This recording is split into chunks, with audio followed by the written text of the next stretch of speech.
पिछली श्रृंखला में हमने देखा कि जब कुंती कर्ण से यह आग्रह करती है कि तुम अपने अनुजों का वध नहीं करो, तुम उनके विपक्ष में नहीं लड़ करके अपने अनुजों को छत्र छाया प्रदान करो, तो कर्ण कहता है कि तुम मेरा स्वत्व का मतलब अधिकार है।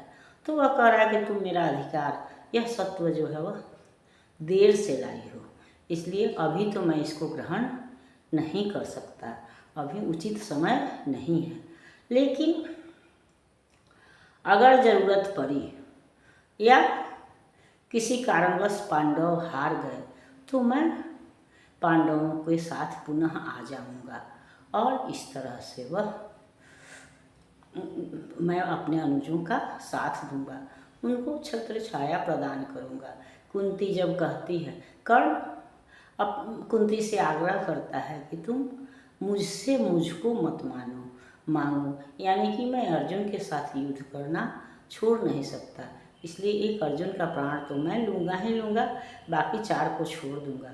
तब कुंती कहती है कि तुम खुद तो मेरे पास आए नहीं और अर्जुन को भी ले लोगे, तो इस तरह तो मेरे पास 4 ही पुत्र बच्चे रहेंगे। तो कर्ण कहता है कि नहीं, तुम इस 4 और 6 के हिसाब को भूल जाओ, यह गणित भूल जाओ, क्योंकि युद्ध में कोई भी जीते कोई भी हारे, तुम 5 पुत्रों की माता बनी रहोगी।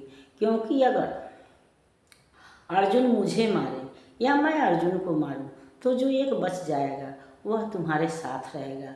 अर्जुन बच जाएगा तो भी तुम 5 पुत्रों की माता रहोगी, और दुर्भाग्य से अगर अर्जुन मेरे हाथों मारा जाता है तो उसके बाद भी मैं कुरुपति के साथ यानी दुर्योधन के साथ मिलकर के जीत का जश्न नहीं मनाऊंगा, उसका सहजेता नहीं बनूंगा, बल्कि मैं तुम्हारे पास आ जाऊंगा, अपने अनुजों को छत्र छाया प्रदान करूंगा।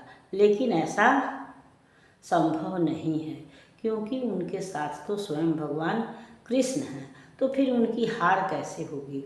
और जिसके साथ स्वयं भगवान कृष्ण हैं वहाँ मेरी क्या आवश्यकता है। ऐसी कौन सी वस्तु है जो कि कृष्ण उन्हें नहीं दे सकते हैं और मैं दे सकता हूँ। इसलिए कर्ण, अगर कृष्ण उनके साथ हैं तो वो उनकी जीत जो है वह निश्चित है, वो उनका विजय निश्चित है, इसलिए वहाँ पर मेरी आवश्यकता नहीं है। मेरी आवश्यकता तब होगी, या वह कह रहा है कि मैं देख रहा हूँ कि पांडवों का सूर्य जो है, पांडव का समय जो है आजकल सही चल रहा है, इसलिए यहाँ मेरी आवश्यकता नहीं है।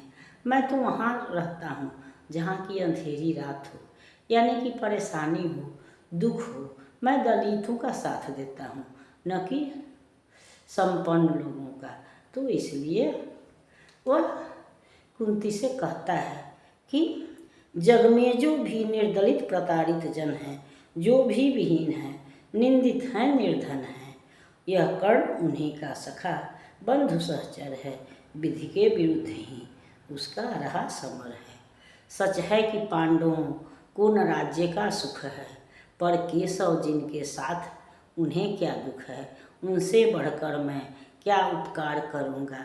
है कौन त्रास केवल मैं जिसे हरूँगा।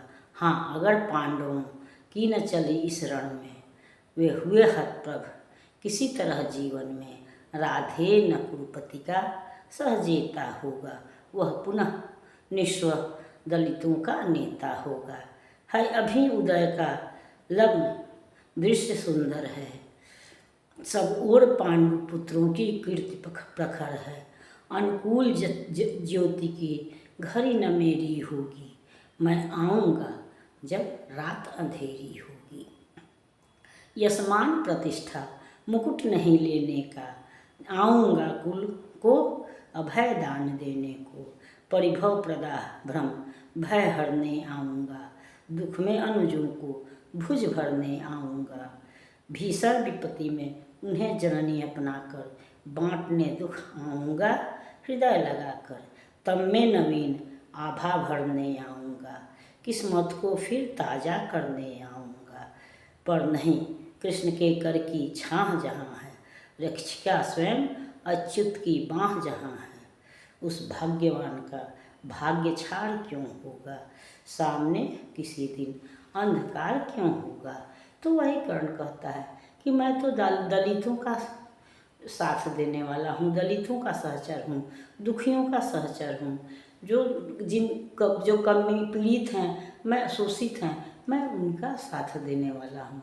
तो अभी तो पांडवों का समय जो है वह अच्छा चल रहा है, स्वयं भगवान कृष्ण उनके साथ हैं, इसलिए अभी ऐसी कोई वस्तु नहीं है जो मैं उनको दे सकता हूँ और भगवान कृष्ण नहीं दे सकते हैं, इसलिए अभी मेरे आने का समय नहीं हुआ है। मैं तब आऊँगा जबकि किसी कारणवश पांडव हार जाते हैं। यह सच है कि पांडवों का राज्य का सुख नहीं मिला, लेकिन जिसके साथ कृष्ण है उसके साथ फिर दुख ही क्या है। तो जिस दिन उनको दुख होगा, अगर पांडव किसी कारण से या युद्ध हार जाते हैं, तो फिर मैं उनके साथ आ जाऊँगा। मैं कुरुपति का यानी दुर्योधन का सहजेता नहीं होऊंगा, उसके साथ मैं जीत की खुशी नहीं मनाऊंगा, बल्कि मैं अपने अनुजों को छत्र छाया देने, उन्हें गले लगाने, उनका दुख दूर करने के लिए आ जाऊंगा।